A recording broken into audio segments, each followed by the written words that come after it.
The interrogation pod hummed with that annoying frequency that always made my antenna twitch. I sat across from the human, this bizarre creature called Marcus Webb, and tried not to stare at his grotesquely smooth exterior. 3 cycles I had spent studying Earth's databanks, and I still could not comprehend how these mammals conquered their death world without proper biological defenses. So, I clicked my mandibles together, adjusting the translation matrix. Let me understand this correctly. You possess no exoskeleton? Marcus leaned back in his chair, that strange facial expression humans called a smile spreading across his features. Nope. No protective scales? Nada. No chitinous plating whatsoever? Not even a little bit. I felt my secondary brain pulse with confusion. This had to be some elaborate joke. The species that had just won the frontier skirmish against the Korthax Empire, the same empire that had conquered 47 star systems in 2 standard years, was sitting here telling me they went into battle wearing nothing but. I consulted my data pad again. Skin? I said the word like it tasted bad. Your natural armor is called skin? Well, Marcus scratched his head, another bizarre gesture I had noted in my files.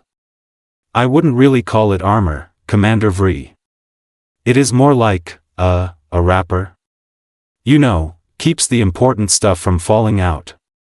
My left eye twitched. A wrapper.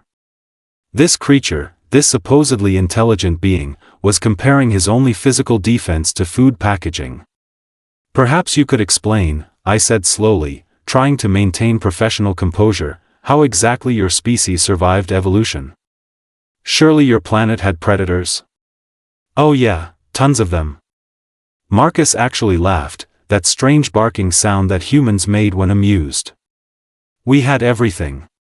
Giant cats with teeth as long as your arm, massive bears that could rip trees apart, venomous snakes, spiders the size of dinner plates, sharks, crocodiles, and do not even get me started on the Australian wildlife. I waited for the punchline. It never came. He was serious. And your response to these threats, I said carefully, was to evolve weaker? Weaker? Marcus tilted his head. Commander, we didn't get weaker. We just went in a different direction. A suicidal direction, apparently. See, that is where you are wrong. He leaned forward now, and I noticed his eyes had that gleam humans got when they were about to say something they found particularly clever. You want to know our secret weapon? I assume you mean your technology? Nope. Try again. Your numerical superiority? Wrong again. I was getting irritated now. Then what? Marcus tapped his temple with one finger. This. We thought our way to the top of the food chain. While you folks were busy growing natural tank armor and energy-resistant carapaces, we were figuring out how to make weapons out of rocks. Then bronze. Then iron. Then steel. Then things that go boom really, really loud. That is hardly unique, I protested. Many species develop tools. Sure, but did they develop them out of pure, desperate necessity? Marcus's smile turned slightly manic.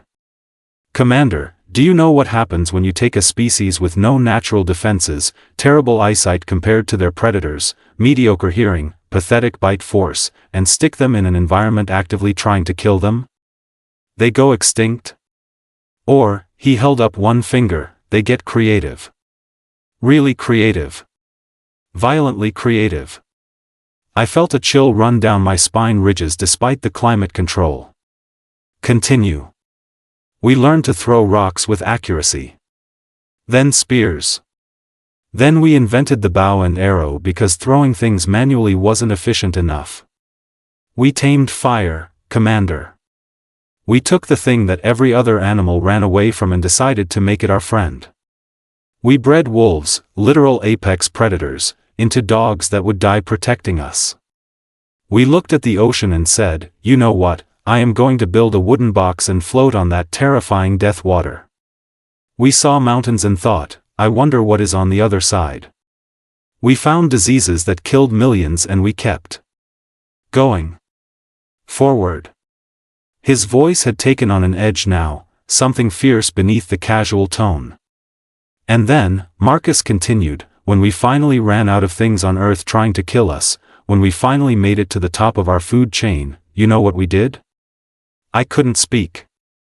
My translator felt inadequate. We got bored, he said flatly.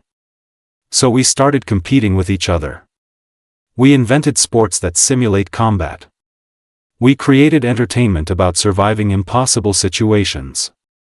We literally pay money to ride machines that simulate the feeling of almost dying because the adrenaline rush feels good. We season our food with plants that cause minor chemical burns in our mouths because we like the sensation. We drink ethanol, which is literally poison, for fun. That is insane, I whispered.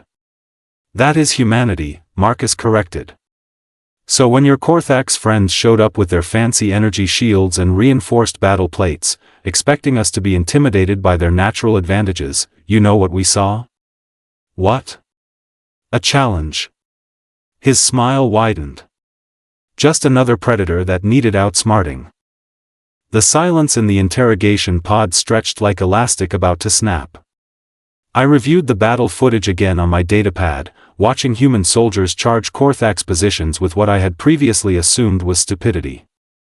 Now, watching Marcus Webb's expression, I realized it might have been something far more terrifying, confidence. Let me show you something, Marcus said, rolling up his sleeve. You see this scar? I leaned closer, examining the pale line across his forearm. A battle wound? Nah, I got this when I was 12. Fell off my bicycle trying to jump over a creek. Your parents allowed you to engage in such dangerous activity as a juvenile? Marcus laughed again, that unsettling sound. Allowed? Commander, they encouraged it. Called it building character. My dad used to say, if you are not bleeding, you are not learning. My antenna drooped. Your species intentionally injures its offspring for educational purposes? We call it toughening up. But yeah, basically. He pointed to another mark near his elbow. This one? Skateboard accident at 15. Broke my arm in 2 places. Got a cast, signed by all my friends, wore it like a badge of honor. You celebrated your injury? Well, sure. Pain is temporary, but cool stories last forever. He said this like it was the most normal thing in the galaxy. Plus, every time we heal from something, our skin comes back stronger at that spot. Scar tissue is tougher than regular tissue. We literally level up from getting hurt. I felt my breakfast threatening to make a return appearance. That is horrifying. That is adaptive evolution, baby. Marcus grinned wider. Our whole body is designed around taking damage and coming back stronger. Our bones break and heal denser. Our muscles tear and rebuild bigger. We get sick and develop immunity. We are basically biological learn by doing machines, except what we are learning is how to survive increasingly stupid situations. The Korthax had superior armor, I said weakly, trying to regain control of this conversation. Their exoskeletons could withstand plasma fire. Yeah, we noticed. Marcus's expression shifted, becoming more serious. You know what we did? I reviewed the tactical reports. You used kinetic weapons. Very primitive. Primitive? He actually snorted. Commander, we used railguns accelerating tungsten rounds to hypersonic velocities. We went old school specifically because their shields were designed for energy weapons. While they were busy evolving natural defenses over millions of years, we spent 6 months in a lab redesigning our arsenal. Evolution takes generations. Engineering takes weekends. I pulled up another file. Your casualty rates were significantly higher than theirs in every engagement. True. Marcus nodded, and for the first time, something sad flickered across his face. We lost a lot of good people. But here is the thing about humans, Commander. We are really, really good at two things. Making friends and holding grudges. Every soldier they killed? That just made the rest of us angrier. More motivated. We don't have a hive mind like some species. We don't share thoughts or feelings naturally. But you hurt one of us, and suddenly we are all on the same page real quick. Revenge? I asked. Justice, he corrected firmly. The Korthax started this war. They attacked our colony ships. Killed families. Children.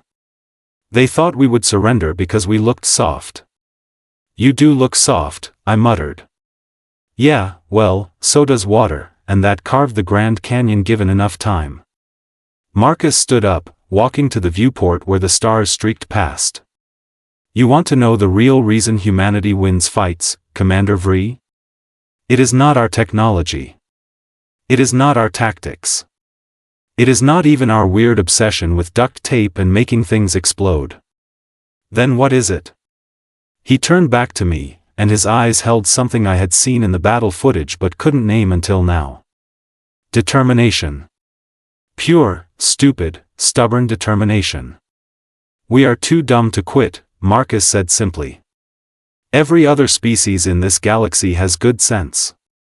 They know when they are outmatched. They retreat, regroup, think things through. But humans? We look at impossible odds and think, yeah, but what if we tried anyway? We ran a 4-minute mile when everyone said it was physically impossible. We went to our moon because it looked cool. We split the atom just to see what would happen. We are the species that saw darkness and invented the light bulb out of spite. That is irrational, I said. That is human. He walked back to the table, placing both palms flat on the surface.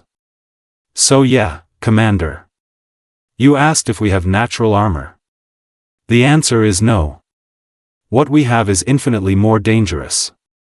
We have imagination, determination, and absolutely no sense of when to quit. We have skin. Just skin. And we conquered our entire planet with it, then looked up at the stars and decided to conquer those too. I saved my recording, my hands trembling slightly. This interview is concluded. Hey, Commander. Marcus called as I moved toward the exit. One more thing. Yes? Skin might not be armor, he said, that crazy smile returning.